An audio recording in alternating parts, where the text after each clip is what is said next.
provide animals, grain, and other items for sacrifice around the temple inside. The temple was marked marketplace. When Jesus entered the temple, people stuck at what he saw. There were merchants everywhere. There were gambling booths and strong drinks being sold, and many of the men were feeding their customers. This was too much for Jesus to take. He walked in and started pushing the loose and chasing the raging crowd. The people were scared. They thought he was a madman. And then he started screaming, "My house must be a house of prayer, but you made it a den of thieves." Jesus chased every one of them out of the temple. From then on, he started preaching in the temple every day. The Pharisees tried their best to get rid of him. yet he didn't dare force him out of the temple, because he was a hero among all the people who knew him.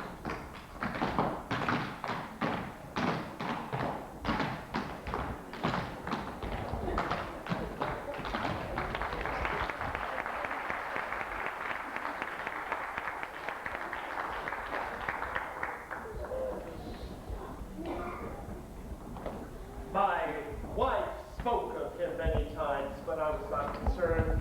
My wife is a dreamer, and like so many other Roman women of her time, she is given to these religious cults and rituals. Well, these cults and rituals are dangerous to the empire, and when they find their way into the hearts of our women, they become destructive. As far as Jesus was concerned, I never laid eyes on the man until he was brought before me as an enemy of his own people, and also mine. I remember I was sitting high on the dais when they brought him into the hall of judgment, his arms bound to his body with rope, and he walked towards me with long, firm steps. I cannot imagine what it was that came over me, but suddenly, my desire was to rise, go down to the dais, and fall before his feet. But that passed in a moment. I questioned him. He would not answer. He just stared at me with pity, as if he were my governor and my judge. While there rose cries from the people, and he remained silent still. Then, when the people saw me rise,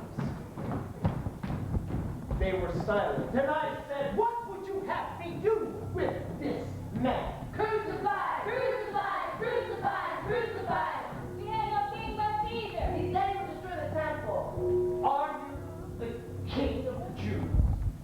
You yourself proclaim a king. Are you up to spit? I am. So are you, though you know it not. Are you the king of the Jews? You say this yourself. I have conquered the world in this hour.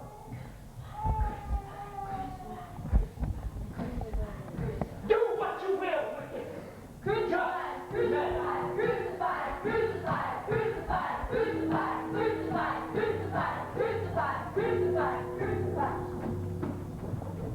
It was within my power to save him, but saving him would have caused a revolution. So, with the roar of the thunder of the crowd on my side, Jesus' life was exchanged for that of the thief Barabbas. The chariots crawled. It was heavy, full of soaked rain.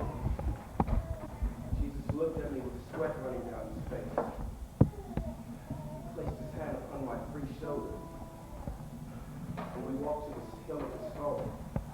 I no longer felt the weight of his burden, only his hand, for it was like the wing of a bird. They the beast, you choose him as a victim, but I was a living man for He uttered no word when they knelt to the cross. I stood there, I saw it and I heard it. His limbs did not even quiver under the hammer. It was the third hour when they crucified him. The written charge against him was King of the Jews. They crucified two robbers with him, one on his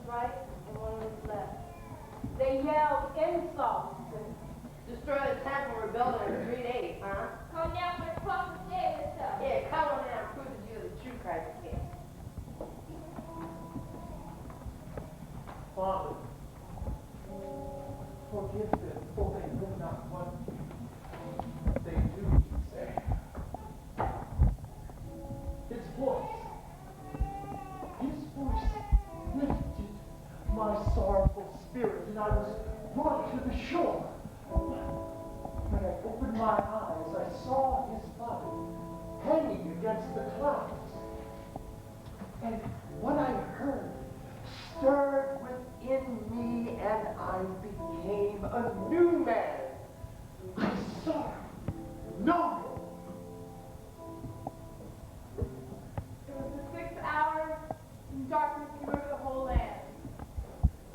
I cried endless tears for my son, who is not my son. That which God fulfilled, it will not perish, and that which man would destroy, it will remain, but not in his sight. At the 9th